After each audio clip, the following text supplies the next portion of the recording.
Good morning. It's my great pleasure to welcome you to the State Department and the 2017 International Women of Courage Awards ceremony. Madam First Lady, Mrs. Melania Trump, thank you so much for being with us today. We are deeply honored by your participation in this important celebration and grateful for your commitment and that of the President to the well-being and success of women and girls across the globe. Please join me again in welcoming the First Lady.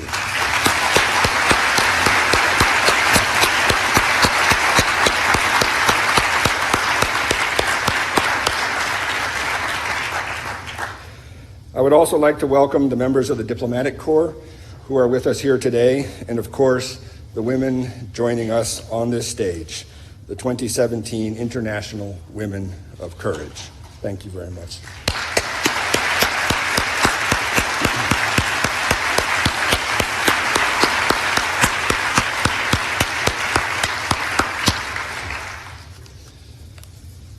The Secretary of State's Award for International Women of Courage is part of our celebration of Women's History Month and International Women's Day.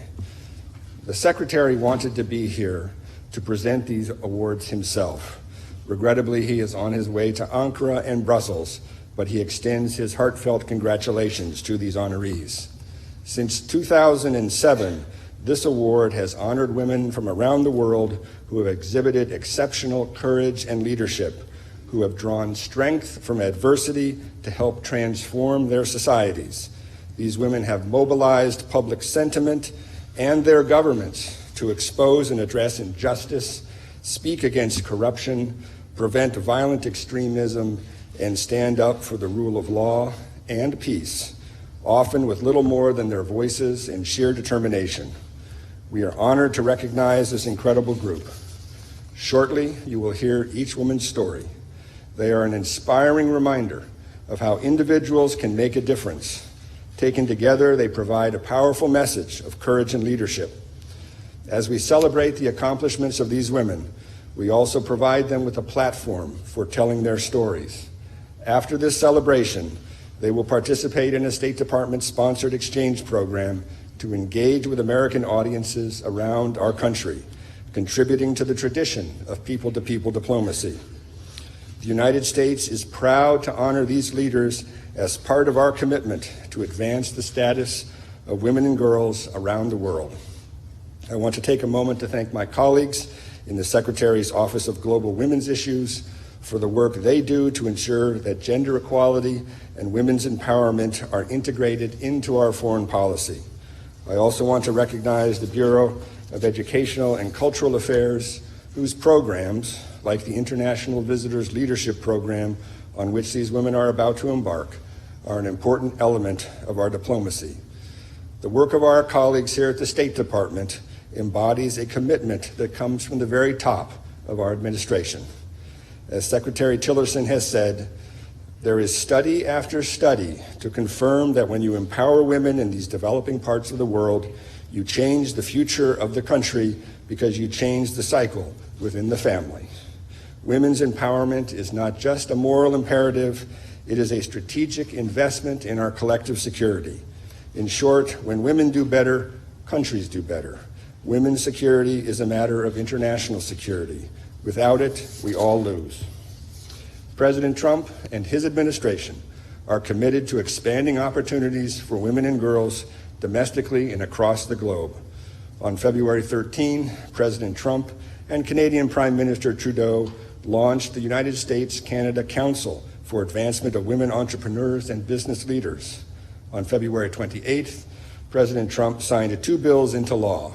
First, the Inspiring the Next Space Pioneers and Innovators and Explorers Act, and second, the Promoting Women in Entrepreneurship Act, both of which encourage women to pursue careers in engineering, science, and mathematics, and to provide support for women's entrepreneurial programs through the National Science Foundation. So it gives me great pleasure to introduce someone who has played a central role in that effort. As a philanthropist and a humanitarian, the First Lady has been a driving force behind the administration's efforts to promote the empowerment of women and children in our society. Mrs. Trump has been an honorary chairwoman for the Boys Club of New York for 5 consecutive years, and in 2005 was awarded the title of Goodwill Ambassador by the American Red Cross. She helped launch National Child Abuse Prevention Month in April 2008 and has been a champion for the American Heart Association.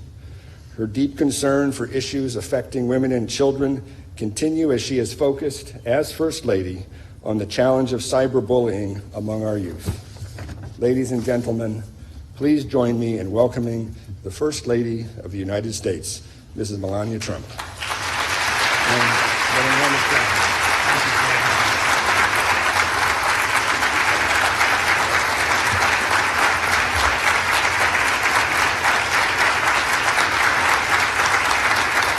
Thank you. Thank you. Ambassador Shannon, dignitaries, esteemed guests, ladies and gentlemen. I'm deeply humbled to be here today to honor these 12 remarkable and inspirational women who have given so much for so many, regardless of the unimaginable threat to their own personal safety. Each one of these heroic women has an extraordinary story of courage which must inspire each of us to also achieve more than we had ever imagined possible. Their lives remind us of the boundless capacity of the human spirit when guided by moral clarity and desire to do good. These honorees on the stage with me have fought for their rights and for the rights of others. Each battled forces such as governments, the courts, gender bias, terrorism, war, and corruption, and were willing in each moment to face harsh penalties, including imprisonment and death. As they continue to preserve against unimaginable odds, these women are extraordinary examples of reaching within to find the courage that lies inside us all to change the world. While learning the stories of these 12 honorees, I would like to ask each of us to take this moment and try to imagine what it would be like to experience the trying obstacles, domestic abuse, gender bias violence, or governed impression that some of these women have faced. Let us try to envision ourselves in their place, struggling against unequivocal gender bias and discriminatory laws which serve to protect the perpetrators of unthinkable crimes while punishing their victims should they even dare to speak out. Ask yourself if you would have the fortitude of spirit, the courage of your convictions, and the enormous inner strength required to stand up and fight against such overwhelming odds. Amazingly, each of our honorees has courageously answered yes to those questions. For it is their strength and the strength of others like them which will unite a global battle against inhumanity. Together with the international community, the United States must send a clear message that we are watching. It is therefore our duty to continue to shine the light on each miraculous victory achieved by women, all capable of trying, truly leading the change to fight for those that cannot fight for themselves. These are the stories of human greatness that will continue to inspire and therefore must be told far and wide. These honorees who have fought on the front lines against injustice are true heroes. Their stories of an individual bravery remind us that there is always hope whenever the human spirit is brought to bear in the service of others, and that healing and personal empowerment are often born from such deeds. I believe that bravery is the ability to live one's life refusing to be discouraged, and instead choosing a life of purpose. Only when we do this are we are able to suppress what we previously believed to be possible. Each of these 12 women represents a life of enormous courage to save a child, to help a family, to make a neighborhood or school safe, or to boldly speak out against evil by refusing to back down, no matter the personal cost. To the young people here today, I ask you to allow the triumphs exemplified by these heroic women to inspire you in your own lives, and to remind yourself that you too are capable of greatness. I urge you to not be afraid to fail, as failure will never have the power to define you, as long as you learn from it. And realize that your first steps will always involve taking a leap of faith by believing in yourself while choosing to replace fear for hope. Let these brave women serve as daily inspiration, as it is now up to each of you to remain vigilant against injustice in all its many forms. As you go forward, remember their journeys as push ahead and strive to bring about a better community, a better country, and a better world in an ongoing fight for right over might. We must continue once again to shine the light on the horrendous atrocities taking place in neighborhoods around the corner and around the globe, where innocent families are crying out to live in safety. We must continue to fight injustice in all its forms, in whatever scale or shape it takes in our lives. Together, we must declare that the era of allowing their brutality against women and children is over, while affirming that the time for empowering women around the world is now. For wherever women are diminished, the entire world is diminished with them. However, wherever women are empowered, towns and villages, schools and economies are empowered, and together we are all made stronger with them. We must begin now to challenge old fears, fight long-held prejudices, and stand up against evil and injustice wherever it may be. As leaders of our shared global community, we must continue to work towards gender empowerment and respect for people from all backgrounds and ethnicities, remembering always that we are all ultimately members of one race, the human race. Each one of us is uniquely gifted. We must continually reaffirm our American values as we join with the international community to make our world safer through acts of collaborative and individual bravery. Thank you, honorees, for your courage. And thank you, Ambassador Shannon, for your support. God bless you, and God bless this great nation. Thank you.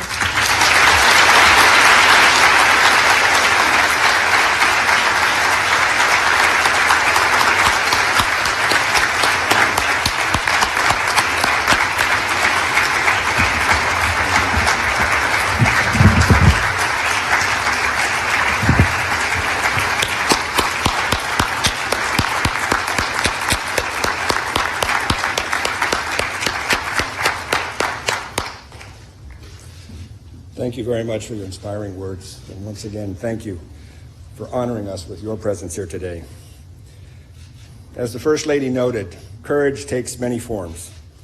This year, we're pleased to recognize 13 extraordinary women who are demonstrating courage in 4 pivotal areas: exposing and opposing gender-based violence, standing up to terrorists, combating corruption, promoting justice and human rights for all.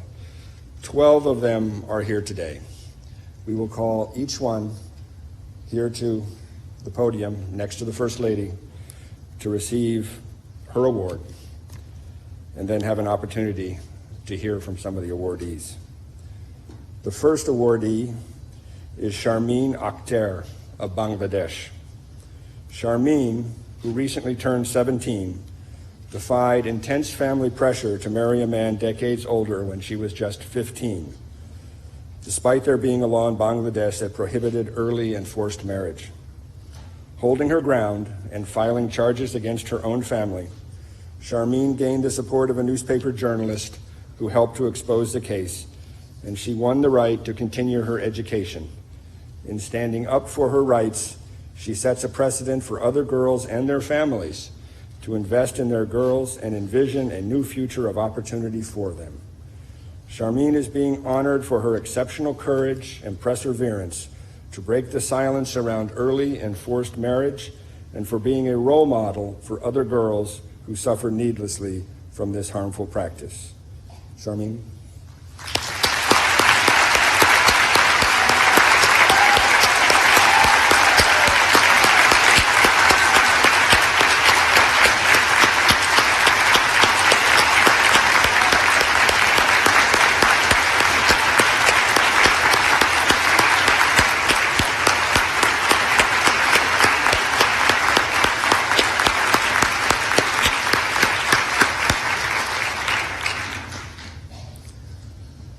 Our next awardee is Arlette Contreras Bautista of Peru. A survivor of abuse and of violence, her attack by a well-connected city councilman was filmed and splashed across social media and television. Arlette turned her own personal tragedy into a national cause for advocacy. When her abuser was sentenced to a token 1-year suspended sentence, Arlette spoke out and dedicated herself to working with other victims of violence, which eventually led to her launching a grassroots movement called Not One Woman Less, to raise awareness of gender-based violence. Arlette is being honored for her fearless activism on behalf of survivors of gender-based violence and for standing up to demand that the government and judiciary hold perpetrators to account. Thank you.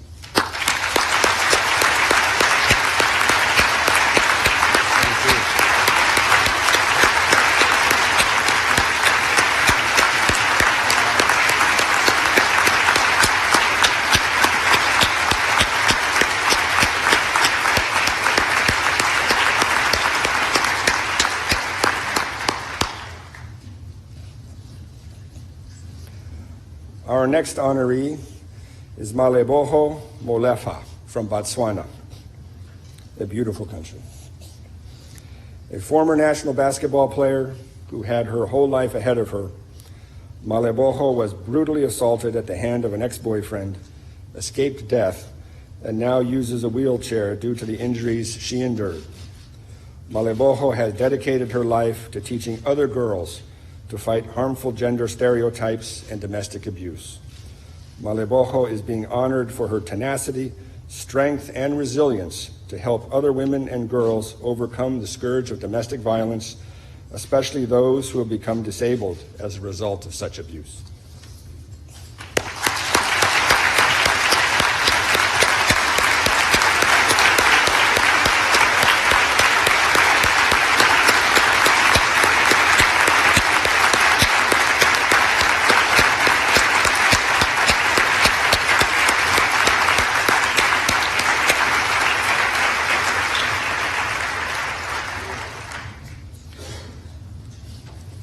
Our next honoree is Natalia Ponce de Leon from Colombia.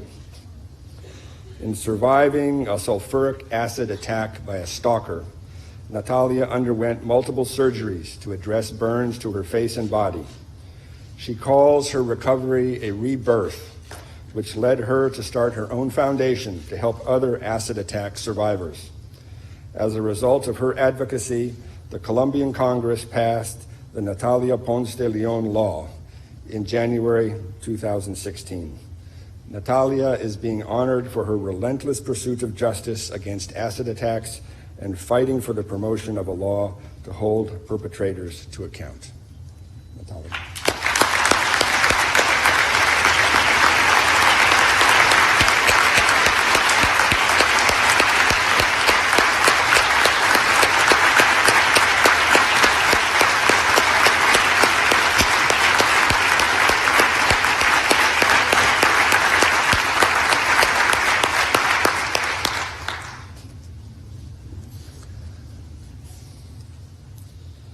Our next honoree is Janat Al-Ghazi from Iraq. After surviving domestic abuse, Janat's tribal family threatened her life. She now dedicates her life to protecting other women from violence. She has furthered the Organization of Women's Freedom in Iraq's cause of providing shelter, protection, training, and legal services for women, including those who have suffered brutality at the hands of ISIS. Janat is being offered for selflessly working on behalf of women survivors of abuse, courageously telling her story at great risk to her personal safety, and for providing shelter, education, and opportunities for women to reclaim their lives from the threat of violence and extremism. Janat.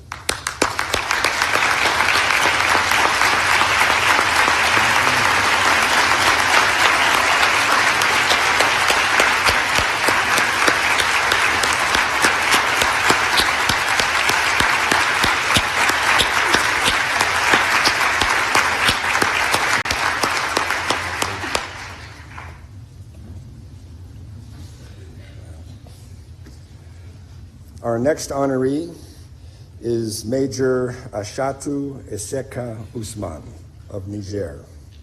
Soldier, mother, and United Nations peacekeeper, Major Usman of Niger exemplifies what it means for a woman to serve on the front lines of conflict and peace building.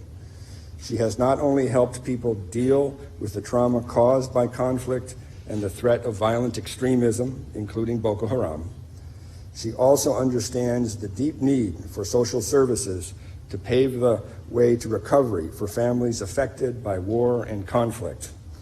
Major Usman is being honored for her steadfast devotion to healing those wounded by conflict and terrorism, for demanding social services for those left to suffer the consequences of war in order to prevent further violent extremism. Major Usman.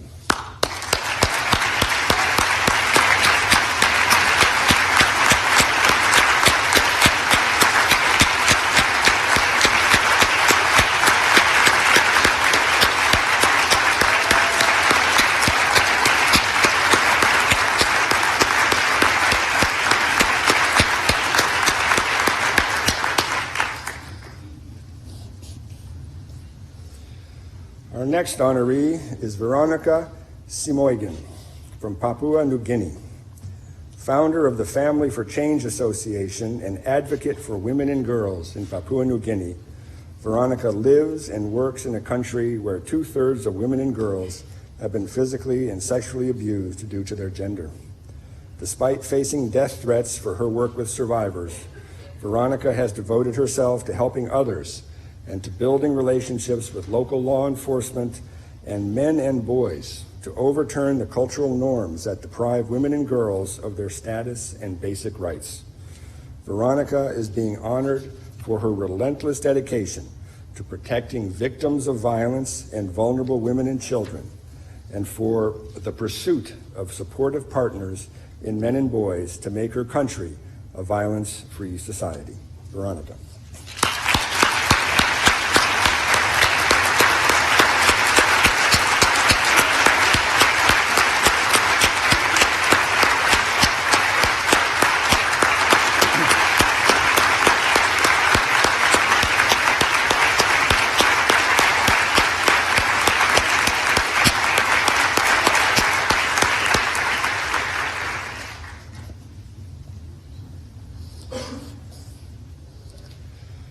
Our next honoree is Rebecca Kabugu of the Democratic Republic of Congo. Subjected to repression, arrests, and months in jail for her political activism and speaking her mind, Rebecca was, at age 22, dubbed one of the youngest prisoners of conscience in the world. Rebecca played a key role in a series of peaceful and nonviolent demonstrations demanding the Congolese government hold credible elections in 2016 as required by the Congolese Constitution. Upon her release in 2016, she emerged as a voice demanding democratic reform and social change. Rebecca is being honored for her visionary leadership, commitment to ushering in positive change through nonviolence, and for standing up to improve the lives of the disadvantaged in her country. Rebecca.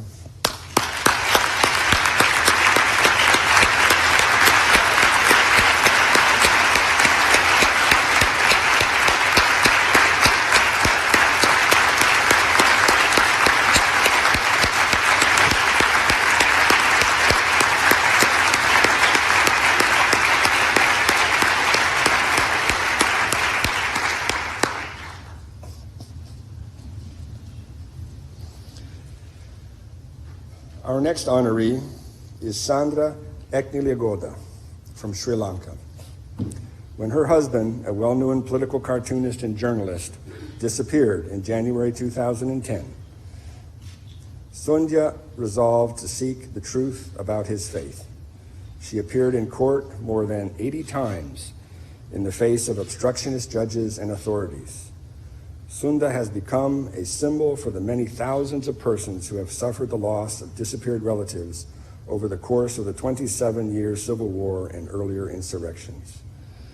Sundya is being honored for her relentless pursuit of the truth about those who have disappeared during conflict, holding the government accountable and bringing hope to others suffering a similar fate. Sundya.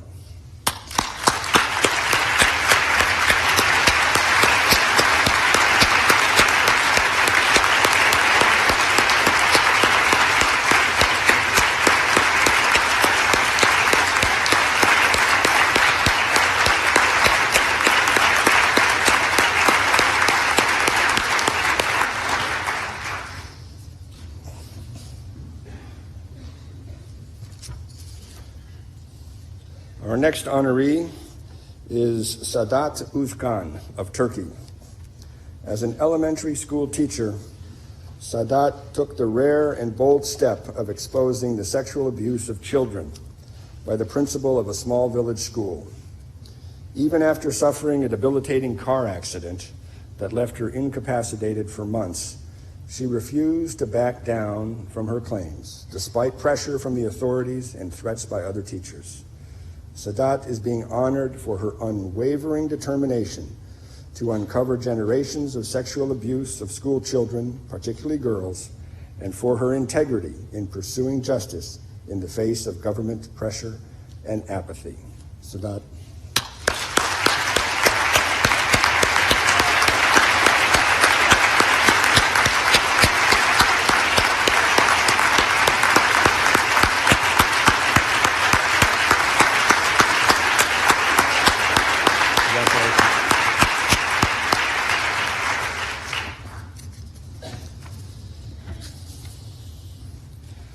Our next honoree is Sister Caroline Tahan of Syria. Sister Caroline, a Roman Catholic nun working in Damascus, is being recognized for her outreach and service to the refugee community, internally displaced persons, and children. Putting her own life at risk, Sister Caroline has become a beacon of hope to both Muslims and Christians alike. In addition to running a nursery school and providing a safe environment for traumatized children, she also runs a tailoring workshop to provide job skills to vulnerable displaced women. Sister Caroline is being honored for her perseverance in serving those affected by the Syrian conflict and willingness to safeguard and empower the most vulnerable, including children, refugees, and displaced women. Sister Caroline.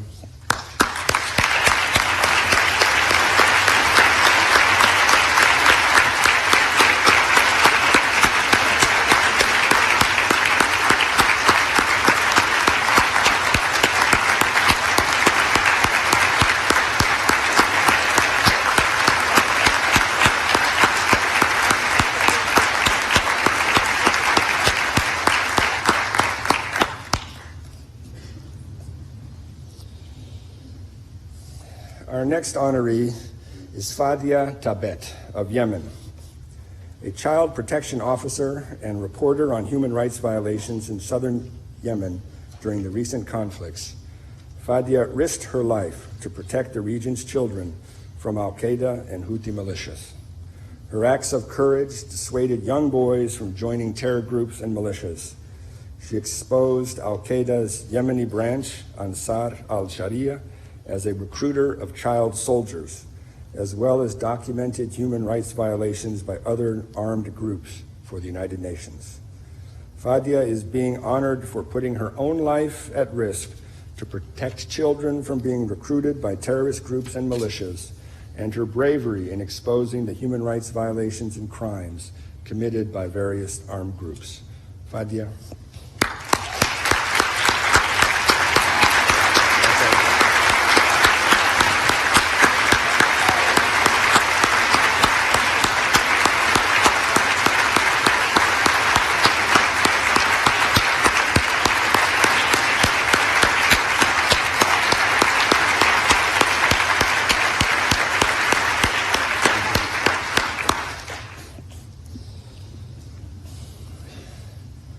Finally, we honor one woman who is not able to be here today, Nguyen Ngoc Nguyen of Vietnam. An outspoken critic of injustice and human rights violations, blogger and online activist, Nguyen has been held incommunicado at a detention center since October after exposing a toxic waste dump, one of the worst environmental disasters in Vietnam's history. While Nguyen cannot join her fellow women of courage at this ceremony, we admire her for refusing to be silenced and her defense of freedom of expression. Nguyen is being honored for her resoluteness to expose injustices and corruption and using her voice to stand up for the protection of people's rights and freedoms.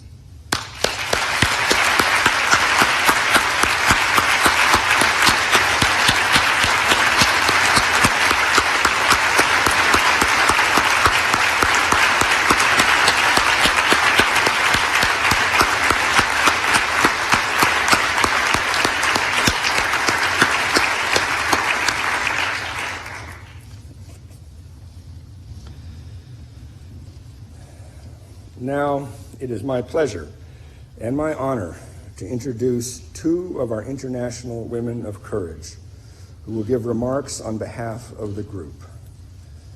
May I bring to the podium Malebohobo Molefa of Botswana and Natalia Ponce de Leon of Colombia.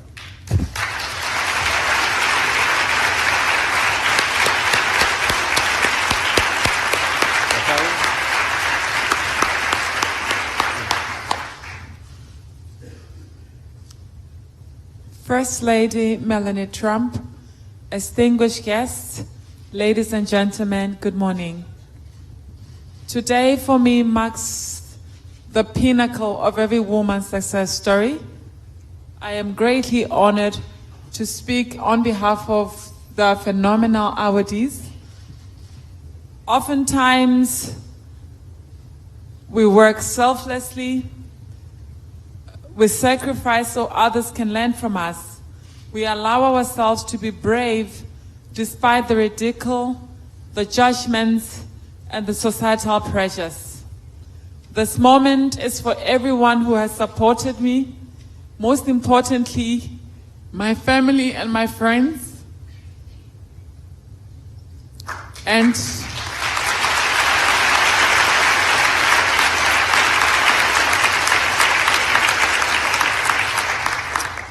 for the courageous women who have stopped at nothing to effect change. As a gender-based violence survivor and also a woman living with a disability, a result of a brutal attack, I take pride in knowing that I didn't lose my strength, and I continue to use my story to inspire other women and to learn from me and to partake in helping change the lives of others who may be going through a situation in their lives and not knowing how to exit. Allow me, please, to thank the organizers of this event for recognizing women who has made an impacting impression and continues to make a sterling contribution in the societies in helping shape the lives of other women and helping change the brutal perceptions of the world. Thank you.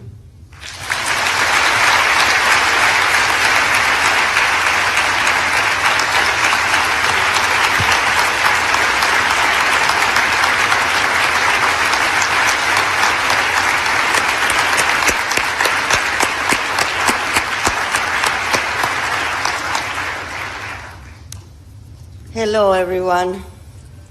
I never would have dreamed I will have the honor to be speaking to you today, let alone I would have imagined that in order to be here today, I would first have to go through a nightmare and later a rebirth. Almost 3 years ago, I was at my mom's house and I received a call. Supposedly, my ex-boyfriend left me something for me at the door. I did not pay much attention, and when I went to take out the garbage, I was surprised by a man in a hood who attacked me with a liter of sulfuric acid. I felt my skin burning. My clothes torn apart by the chemical, and I started losing my sight. By the time I arrived at the hospital, 37% of my body was burned and my entire face. My doctors were not sure what percentage of my internal body was affected. I could be blind or have muscle trauma for a lifetime. It was a time of doubt and uncertainty. Today, I thank my doctor for being my guardian angel and for everything he's taught me. During my recovery, I understood that I had two options. The easy way, I could lie in bed, feeding myself up with hate and anger. Or the hard way, standing strong and making all these strategies something greater. And so I did. 2 days ago, it was 3 years since the day of the attack. I ended a life I had planned and I started a different one. I believe that after a long process, I can assure you that on March 27th of March, I died and I was reborn from the ashes. Amazingly, I started a better life, a life with a mission, a life dedicated to a bigger purpose. My attack was not the only one, and I started to contact with other victims of acid attacks. Talking to other victims was a relief and a pain at the same time. It was living again what happened to me. It required a lot of strength. I would not have accomplished what I did in 3 years without strength. I was a mental strength, the effort to understand that a pain and suffering was something transcendent. Courage is just a world without the strength to accomplish our goals, small or big. That is subjective. My biggest goal at the beginning was getting out of bed like everyone else. Today, my biggest goal is to create a burn unit for hospitals in Colombia. The most powerful tool we have is our mind and its strength. It gives us the opportunity to aim further and reach higher. None of our goals, mine or yours, would have been accomplished without constancy. For me, constancy is the quality to remain invariable regardless of circumstances. It requires keeping yourself firm on mind along the way. Constancy kept me through 30 surgeries, 5 messages a day, no matter how painful they were, and the constant use of a mask to allow my skin get back to where it was supposed to be. I am not a perfect human being. Honestly, none of us you are. But the wonderfulness about being a human being lies in the capacity for resilience and moving forward. In order to do that, it is important to leave the past behind. Forgiveness is what made me stand up and accept myself, accept my fate, and move forward. I forgive how others wronged me. I forgive how I wronged myself. That built me up and give me conscience. Forgiveness and belief is the fuel to move forward. When you move forward, you know where you are heading, but you don't know where you will end at. I created a foundation to help victims of attacks like mine. Later, Colombia's government passed a law with 12 sentences for acid attacks. Today, I work hard to give my country the capacity to respond to these attacks, help survivors, and create more burn units in Colombia. What will happen next? I don't know. But I trust that with straight constancy and forgiveness, we will end this horror. My message for you today is to take those 3 words, make them yours. Use them in any other you will be willing to use them. The other will not affect the product, because the outcome will be a human being that will use what they have to help others to make our society better. As a woman, I feel moved by all the survivors of these attacks. Also, I feel moved to see that as a woman we have developed our sense of resilience to its maximum. In so many fields, women help their communities to improve their life standard. It is our task to honor what others have accomplished for us, to acknowledge the privileged position we are in. We live now in a world with rights for everyone because of others having cleared this path for us with their own sweats. We have nothing left than to clear the future path, to have the courage that no matter how tough situations are, we can reach more. This is not only my fight, it's everyone's fight.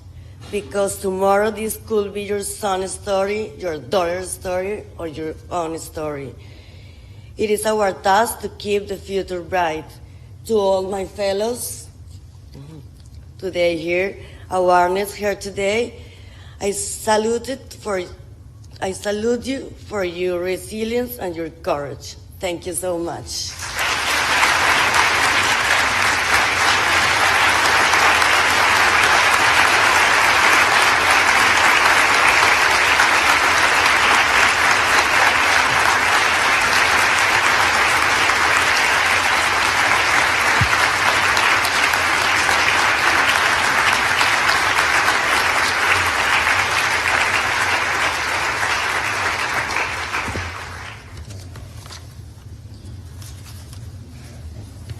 Two incredible statements by two incredible women.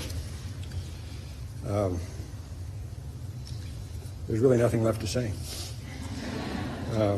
except to thank all of you for your presence here today. We have a stand-up crowd. This shows how important this issue is here in Washington, here in the United States, and to this administration, and to the American people. So we're very grateful for your presence here today.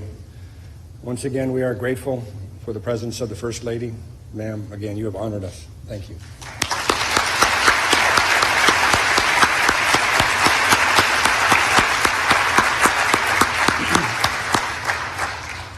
And to the 2017 International Women of Courage Awardees, thank you all for what you have done and all that you will continue to do.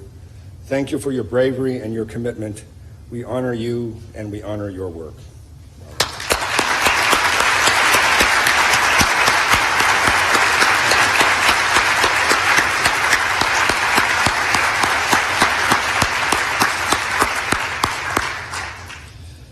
We had an opportunity to take a photo with these incredible women, but we did not have an opportunity to take a photo with them holding their awards. So if you don't mind, if I could just ask you to hold tight for a moment as we gather them here and take a photograph with the First Lady. But again, thank you all very, very much for being here today.